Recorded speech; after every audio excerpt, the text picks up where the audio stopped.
The moment a child is born, they're drafted into the army. Those who cry the loudest are marked for special training. At the age of 5, they are forced to watch wild boars fighting hounds. Even if they close their eyes, the instructor beats them with a baton to make them watch. At 8, they must pass complex intelligence tests. At 12, they must complete 100 kilometers of mountain running each day. This kind of hellish training lasts for 17 years. And the ones who survive have their name, Idaho number, and blood type tattooed on their face, so they can be transfused in emergencies on the battlefield. They never speak. Their sole purpose in life is to kill. Trained as war machines, they have long lost all emotions. Their eyes show nothing but the cold light of slaughter, and among them, Todd was the best. They fought from Earth all the way to outer space, undefeated and unstoppable. All metrics show Todd's squad is a perfect killing machine. But even with such excellence, they couldn't escape replacement. Even after 30 flawless years of service, they were still ruthlessly discarded by the military. One day, the commander brought in a group of new recruits, each one a next-generation super soldier, younger, and genetically enhanced in stamina, speed, and reflexes.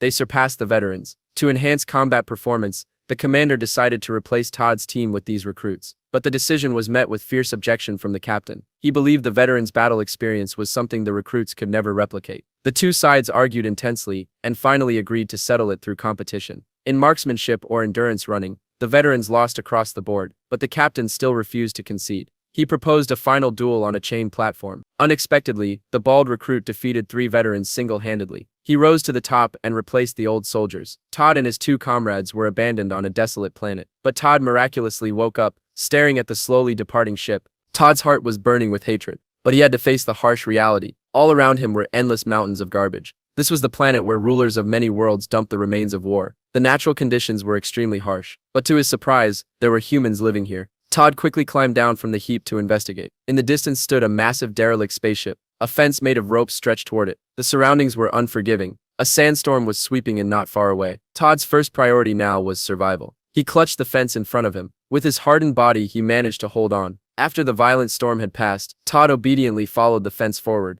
The fence had clearly been left there on purpose. It was meant to guide people through the sandstorms. Soon he reached a graveyard built from garbage. Further ahead, there seemed to be signs of human life. Todd stepped into the spaceship. Inside, it looked like a secret underground camp. He even spotted a few humans. Years of battle had made him extremely cautious. He quickly crouched down, but a sudden gust of wind knocked him hard to the ground. His injuries worsened, and he fainted. Todd's arrival immediately threw the residents into panic. They quickly held a community meeting. For centuries, no outsiders had ever come to this planet. And now a soldier had suddenly fallen from the sky. Everyone wanted to know how he got here. At that moment, the fat man returned from patrol. He said there were no other soldiers nearby. The residents had struggled to escape war and rebuild their home. They feared Todd's presence would shatter their peace. Many insisted on driving this unwanted guest away, but the kind village chief pointed out he had no weapon, and he was badly wounded. She decided to let him stay and entrusted him to the care of Mesa's family. It was because of her kindness that the entire refugee camp later escaped a catastrophe. The wounded Todd stayed in Mesa's home. When Mesa's wife first saw him, she noticed countless battle names tattooed on his shoulders. She felt a surge of fear, but she still gave him medicine. Later, Lisa told her husband about it. Mace understood his wife's concern, but he said he could understand Todd. After all, he was a soldier. The next day, Todd was woken by noise outside. When he went out, he saw Mace's family of 3 laughing and playing. Having grown up isolated from society, Todd was confused. Seeing his cold expression, Mace grew nervous. Thinking they had disturbed him, he quickly apologized. But Todd kept a stern face. Mace hurriedly offered a cane he had made to please him. But in Todd's eyes, such a move looked like an attack. His face instantly turned fierce. Realizing the mistake, Mace quickly demonstrated its use. It was the first time the family felt Todd's oppressive aura. At dinner, Todd sat ramrod straight. His military habits were ingrained in his very being. Mace thought he was starving, so he gave his own food to Todd. But this kindness only stirred resentment among others. However, as time went on, people realized that although Todd was cold, he meant no harm. He even during a patrol saved the fat man who was blown away by the wind.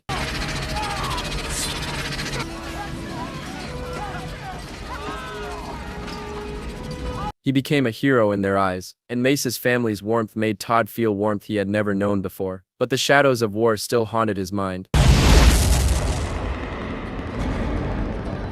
Once he almost hurt the fat man who came to thank him. This incident made people reconsider. Should they really let him stay? Mace had his doubts, but he did not dislike Todd. Until one day a venomous snake entered the house. Todd didn't rush to kill it. Instead, he taught Mace's son how to protect himself. But this was misunderstood by Mace and his wife. In the end, people had no choice. They had to let Todd go.